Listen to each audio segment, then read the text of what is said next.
And our reporter Ian Wafula now joins us live from there. Ian, what is the latest at this point?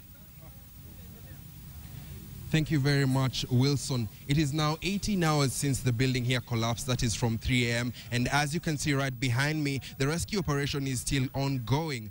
This is just a joint effort between the Kenya Defense Forces, the General Police. We also have the GSU and also the Red Cross. If I can just give you an update in terms of the numbers that we have so far, at least one person has just been rescued. That was a few minutes to 8. I managed to get just some information about him.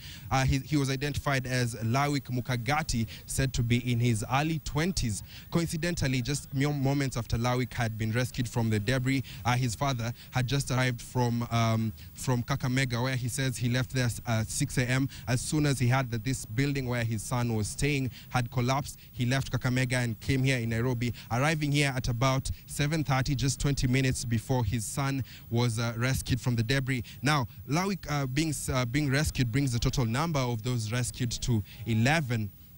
And the Kenya Red Cross says that at least 17 people have been reported missing. This is according to the numbers that they have on their desk, as a number of families have come forward and said we are still missing 17 people. As at this point, we are still not sure how many people are trapped within this building, but what we are sure indeed is that at least 17 people are still missing. I can also confirm to you that one person died, and among at least 9 people had been rescued.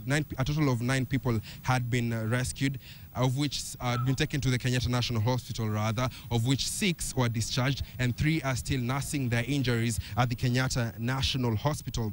Also, Wilson, earlier on during the day, I talked to one of the top architects here in Nairobi, known as Alfred Omenya, who said that indeed before occupants get into a building, they need to be shown what is called the occupation certificate, meaning that City Hall at this point has cleared this building and it is fit for occupation.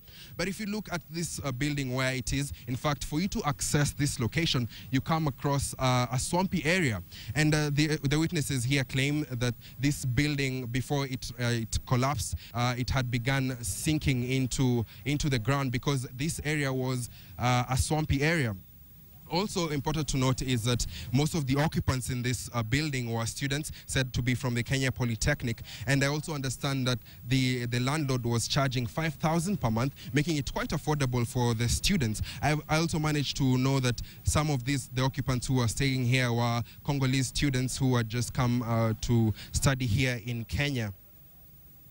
Well, Wilson, that is as far as we can confirm to you that what is happening here. It looks like we are going to be here all night until at least they try as much as possible to save everyone they can. Wilson?